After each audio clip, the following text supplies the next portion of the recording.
Продолжуваме во Скопски дух, затоа што креативната сцена во Скопје доби нов свеж проект насловен Чаршија, и тоа е серија инспирирана од живописниот дух на старата скопска чаршија. Авторка и креаторка е Сибел Абдиу, која со многу љубов, хумор, но и лични приказни успева да долови како функционира старата скопска чаршија и покрај многуте различности. Серијата е поддржана од Шведската агенција за меѓународна развојна соработка СИДА, која финансира културни и општествени проекти со цел да се поттикне демократски развој, еднакво со зачувување на културното наследство. Толку во најавата, повеќе детали од нашите гости кои што утро ги имаме во студиото. Добро утро за Сибел Абдиу. Добро утро. Добро утро за Милена Блажевска, девојката со најубавите очи кои што до сега ги имам некогаш видено, и добро утро за Дженап Самет. Добре ни дојдовте. Се разбира актери, но и како дел ќе ве најавам од целосната екипа која што стои позади овој проект, бидејќи без тимска работа Сибел не правиме ништо. Да, се согласиш? Зошто токму старата скопска чаршија ја претворивте во филмска сценографија? Кога го пишував проектот на почеток, се мислев каде да ја сместам приказната и некако природно ми дојде чаршијата, затоа што сметам дека е едно од, нажалост, ретките места каде што се уште функционира некој мултикултурен свет и соживот. И тоа ми беше прво нешто што ми падна на памет, ама и од друга страна фасцинантна е чаршијата. Мислам е различно од свет друго што е во Скопје, така да логично би беше таму да биде приказната сместена. Не би било логично уметник кога ќе стапне во чаршијата да не ја почувствува енергијата и душата на чаршијата, тогаш не е уметник. Да, така е. Така да вистинска локација. Има некоја посебна душа, не знам, тоа не може да се опише со зборови. Меѓутоа, чаршијата не е само локација, туку главен лик, така што еве Милена ќе ни откриете и вие што е она што ќе може да се види низ епизодите, односно како може да се долови и да се доживее старата скопска чаршија како на некој начин лик во самата серија. Тоа е до мене прашање? Ние во прашањата ги поставаме и до сите, слободно може да се надополнувате, бидејќи секој нели со својот учество во проектот, со својот одговор само ќе ја збогати. Ете, ја ќе кажам дека чаршијата за мене усвари не беше прв пат како локација за снимање. Претходно имавме уште една серија, тоа беше во соработка со турските телевизии од Турција. Така да тоа не ми беше ново. А зашто чаршијата, и тоа мене многу ми се допадна, затоа што чаршијата баш покажува во прв поглед соживот, тоа што ние го бараме, тоа што е главната тема во серијата уствари. Што и како можеме да направиме и луѓето како може да живеат на некој добар пример за многу луѓе во државата, кои што тоа можеби не можат баш толку добро да го сватат. Тоа не е целта, за тоа може и Сибел повеќе да зборува, тоа е прво што сакаме да покажеме. Дека серијата се зборува на многу јазици, македонски, турски, албански, босански, ромски, сите тие работи, иде со титул, поготово на многу јазици има и титул, англиски и на сите други јазици што ги спомнавме. Тоа покажува многу од тоа, освен нашата глума што со комични елементи, успеваме, мислам, дека да покажеме многу работи што се потребни на општество. И треба преку комични моменти, а секогаш се смеам, велам колку сме си својглави, а никој од нас не живее добро, како што треба. И веќе станува за, нели, луѓе кои што размислуваат како нас, веќе тоа станува смешно, и затоа секогаш сум поддржувач на вакви проекти. Уште јас, например, еве Наше мало, кога имавме на времето, кога бевме мали, мултиетничка серија која што навистина многу значеше за генерациите кои што тогаш растевме и навистина помогна во разбирањето со другите наши врсници од другите националности. Ако навлеземе во сценаријето, базирано на вистински урбани ликови и легенди, или има фикција? Ако мислам за Македонија не треба многу фикција. Не треба, да, точно.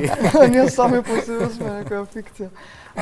Повеќето ликови дефинитивно се инспирирани од вистински ликови, било тие да се мои пријатели, комши и така натаму, ама и доста ликови ситуации беа инспирирани од самата чаршија, затоа што ние долго време пред да почнеме со снимање, некаде околу 2,5 месеци интензивно поминувавме време во чаршија, секој ден одевме со креативниот тим.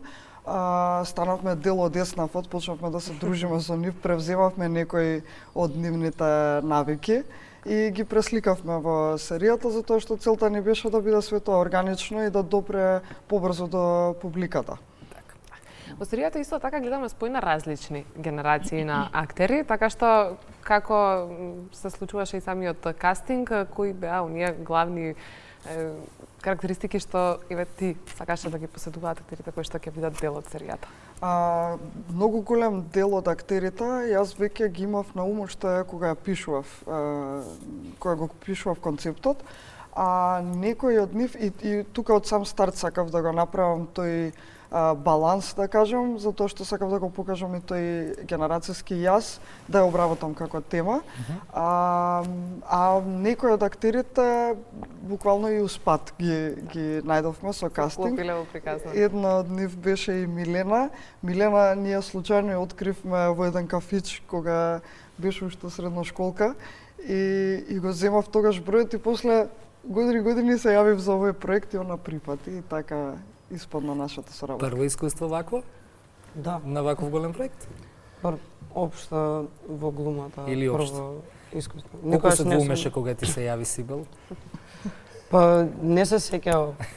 Или одма падна одлуката да бидеш дел од? Да, од каде тоа, ама убаво ми дојде. Како е да се соработува со голема екипа, со луѓе кои што веќе го имаат искуството во тоа и што како лекција научи, како млад човек во едно вакво мултиетничко општество со сите мани и доблести, што ти научи од целиот овој проект и од снимањата кои што ги поминавте во чаршијата? Па супер беше, многу различни луѓе запознав, многу новитети ми дојдоа. Имаме ли потенцијали така да продолжиме да функционираме убаво, среќно? Да, мислам верувам тоа е крајната цел и пораката на серијата. Треба многу повеќе вакви проекти да се одвиваат кај нас, многу е, не знам, затапено на општеството, мора да дефинитивно да се крене малку за како ветер во грб. Ние бевме и зад камери мешана екипа и ние сами по себе си бевме еден пример дека така многу убаво се функционира. И патеме многу банално да збориме на оваа тема, нели? Не, навистина ми е смешно. Многу е банално, Ние секојдневно си комуницираме, пиеме кафе, пријатели, еве јавен сервис тука, имаме многу редакции, сите си се поздравуваме и се излегуваме надвор на улица и кога почнуваат, нели, оние теми кои што не сакам не да ги спомнам, некако луѓето се менуваат, не сите, но верувам дека со еве вакви проекти што имаме повеќе ќе се менува свеста и перцепцијата кај луѓето, мислам дека е време. Ние свативме од фокус групите и коментарите дека младите се многу различни, на подобро. Не, ако почнеш таква тема, едноставно само ти прават бега и не продолжуваат. Многу се отворени за тој свет што ние го промовираме, они веќе природно им доаѓа. Да, ние постарите генерации сме малце по Ние ја упнавме тука малку најверојатно малце ние работата. почнеме изгледа. Не знам, јас како дете од Тетово растено во мултиетничка средина, кога дојдов во Скопје, првите излегувања ми биле во чаршијата и никогаш нити проблем, нити ништо, и најубавите спомени ги носам од таму со пријатели од најразлична националност. Не зборуваме само за излегувања навечер, вечерни. Деневни седенки, пиење кафе и слично. Да се вратиме, добро, и ова што го разговараме е дел од духот на чаршија, но да се вратиме со уште едно поконкретно прашање. Проектот е поддржан од Шведската агенција за меѓународна развојна соработка, има мисија да ја промовира старата скопска чаршија. Зошто верувавте дека хуморот е најдобар начин да се пренесе една ваква порака? Веројатно се што наброивме и до сега претходно. Јас мислам дека тој секојдневие, да. Хуморот е жанр што допира до многу широка публика. Сите други жанрови се многу поспецифични и не секогаш сме во муд да гледаме драма или некој друг жанр, а за хумор секој дава шанса. 5 минути да се насмееме, сите сакаме, така да затоа се одлучивме за овој жанр, иако е еден од најтешките жанрови според мене. Многу е тешко да се насмее публика. Зошто така велате, ве прашувам сите? Еве нека каже професионален актер, да. Долги години нема да одговорам тоа. професионалец. Да, така се вели. Затоа што хуморот е Значи вистина е потврдено и од вас како професионалци. Јас мислев ние така си го зборуваме луѓето меѓу себе тоа, ама тоа е значи вистина. Не, тоа е потврдено затоа што како да ви објаснам, Значи, хуморот е време, точно време, секунда. Значи, едно дишење повеќе може да го изгуби целиот хумор. Значи, тоа нема да биде пренесено на другата страна. Значи, ако точно на време, со точни зборови, со точна гримаса, ако се направи, точно тогаш се добива хуморот.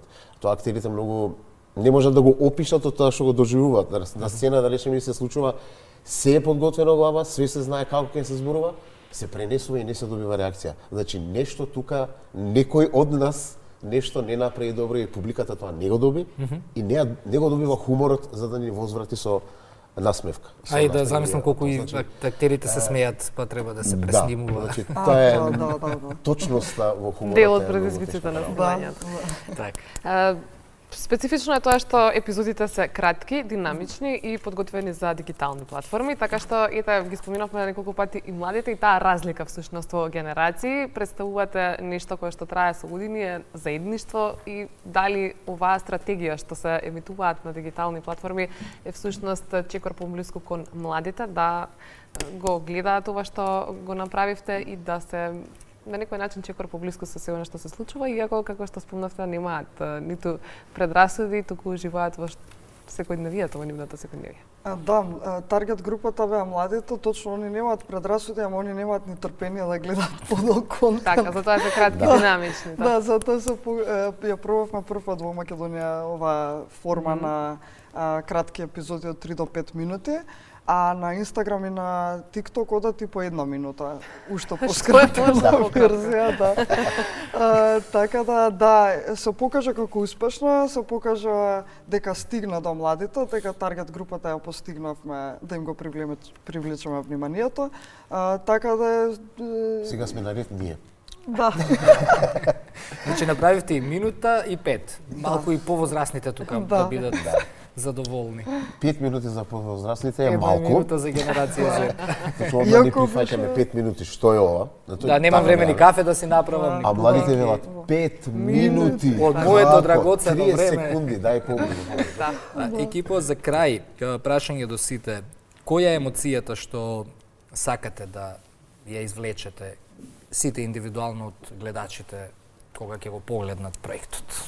Што е нешто би ви донело насмевка на лицето? Јас искрено тоа што сакам да го постигнам е да им покажам како и јас го доживувам мултикултурниот свет и какво богатство е тоа, колку ни има нас додадено тој факт што живееме во мултикултурно општество, да станеме свесни за тоа и да станеме свесни дека на овој начин сме многу попривилегирани. Тоа е пораката што сакам јас да ја принесам, како што јас си го доживувам моето општество. Вие останатиот дел Слободно. Или ева Милена, што е она што можеби тебе ти остави посилен впечаток за старата скопска чаршија во текот на снимањата, а што претходно можеби не си го гледала на тој начин? Па таа динамика и сите се сплотени, да кажам. Има разни, мислам, од сите националности, луѓе, сите, тој соживот меѓу нив, што не постои баш кај помладиве сега во Истото прашање. Истото прашање, значи чаршијата како сама по себе сите знаеме дека го има тој дух веќе соживот внатре. Зошто комичноста, ова ќе поврзам со претходното прашање што беше, чаршијата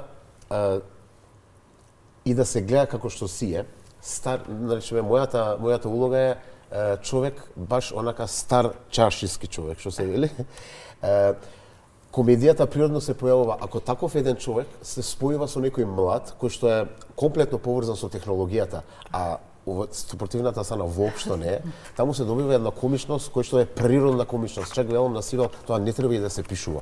Значи, природно ако се направи, чаршијата покажува соживот не само меѓу националностите, туку и меѓу младите и постарите луѓе. Значи, тоа е една мешавина која што Сибел успева тоа на многу добар начин да го долови и да го покаже пред екраните и тоа да се свати на многу добар начин. Ви благодариме за гостувањето во Македонија на Утро. Ви посакуваме убав ден, убава работна недела, станувате рано или? Јас сум рано будник, да. Ве чекаме тогаш и следна прилика во утренската програма. Ви благодариме.